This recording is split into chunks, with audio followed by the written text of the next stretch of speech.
धनतेरस की कथा। कहा जाता है कि एक समय भगवान विष्णु मृत्यु लोक में विचरण करने के लिए आ रहे थे। तब लक्ष्मी जी ने भी उनके साथ चलने का आग्रह किया। तब विष्णु जी ने कहा कि यदि मैं जो बात कहूँ तुम अगर वैसा ही मानो तो फिर चलो। तब लक्ष्मी जी उनकी बात मान गईं और भगवान विष्णु के साथ भूमंडल पर आ गईं। कुछ देर बाद एक जगह पर पहुंचकर भगवान विष्णु ने लक्ष्मी जी से कहा कि जब तक मैं ना आऊं तुम यहाँ ठहरो। मैं दक्षिण दिशा की ओर जा रहा हूँ, तुम उधर मत आना।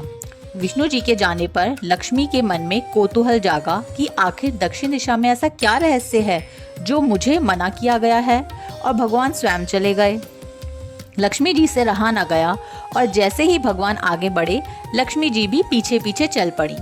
कुछ ही आगे जाने पर उन्हें सरसों का एक खेत दिखाई दिया जिसमें खूब फूल लगे थे। सरसों की शोभा देखकर वह मंत्रमुग्ध हो गई और फूल तोड़कर अपना श्रृंगार करने के बाद आगे बढ़ी। आगे जाने पर एक गन्ने का खेत से लक्ष्मी जी गन्ने तोड़कर रस चूसने लगी।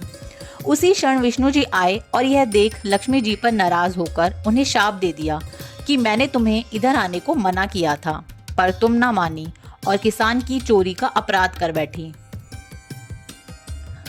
अब तुम इस अपराध के जुर्म में इस किसान की 12 वर्ष तक सेवा करो। ऐसा कहकर भगवान उन्हें छोड़कर क्षीर सागर चले गए। तब लक्ष्मी जी उस गरीब किसान के घर रहने लगी। एक दिन लक्ष्मी जी ने उस किसान की पत्नी से कहा कि तुम स्नान कर पहले मेरी बनाई गई इस देवी लक्ष्मी का पूजन करो, फिर रसोई बनाना, तब तुम जो मांगोगी मिलेगा। किसान की पत्नी ने ऐसा ही किया। पूजा के प्रभाव और लक्ष्मी की कृपा से किसान का घर दूसरे ही दिन से अन्न, धन, रत्न, स्वर्ण आदि से भर गया। लक्ष्मी ने किसान को धन धान्य से पूर्ण कर दिया। किसान के 12 वर्ष बड़े आनंद से कट गए। फिर 12 वर्ष के बाद लक्ष्मी जी जाने के लिए तैयार हुई। विष्णु जी लक्ष्मी जी को लेने आए तो किसान ने उन्हें भेजने से इनकार कर दिया।